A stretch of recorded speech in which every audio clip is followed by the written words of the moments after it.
গোকুলের সেই সময়টা যখন যমুনার তীরে সন্ধ্যাবেলা সবাই ভয় আর দুশ্চিন্তায় কাঁটা হয়ে থাকতো, কারণ তখনও পর্যন্ত কংসের পাঠানো দানবরা একের পর এক আক্রমণ করত। গ্রামের মানুষ, গোপীরা প্রতিদিন একটা ভয়ের মধ্যে দিন কাটাতো। একদিন সন্ধ্যার পর নন্দবাবার গোয়ালে গোপীরা মিলে শ্রীকৃষ্ণকে ঘিরে বসে আছে। লাল মুখ, বাঁশি হাতে শ্রীকৃষ্ণ খেলা করছে।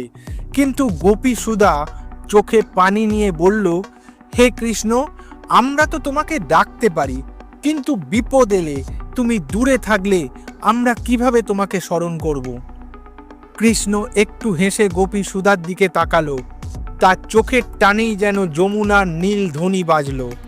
কৃষ্ণ বলল, মা, আমাকে ডাকার অনেক নাম আছে, কিন্তু এই একটাই নাম যা মনে পড়লে তোমার দুশ্চিন্তা মুহূর্তে থেমে যাবে।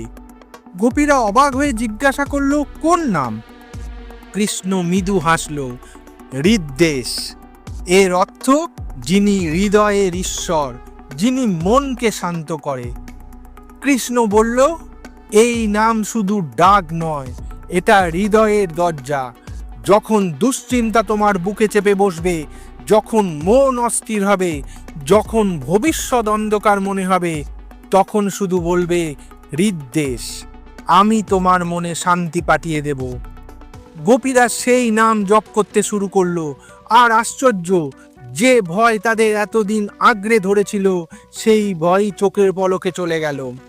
সেই দিন থেকে যখন গোকুলে ঝড় উঠত, যখন কংসের সৈন্য আক্রমণ করত, সবাই এক সুরে বলতো, হৃদ্দেশ, হৃদ্দেশ।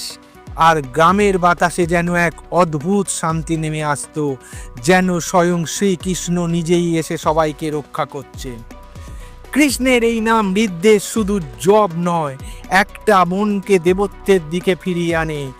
যে মুহূর্তে আপনি ভেঙে পড়বেন, এই নাম একবার বলে দেখুন, শান্তি নিজে এসে আপনাকে খুঁজে নেবে। গল্পটা যদি ভালো লাগে থাকে, একটা লাইক করবেন, বন্ধুদের সঙ্গে শেয়ার করবেন এবং মিথিক বাংলা চ্যানেলকে সাবস্ক্রাইব করে দেবেন।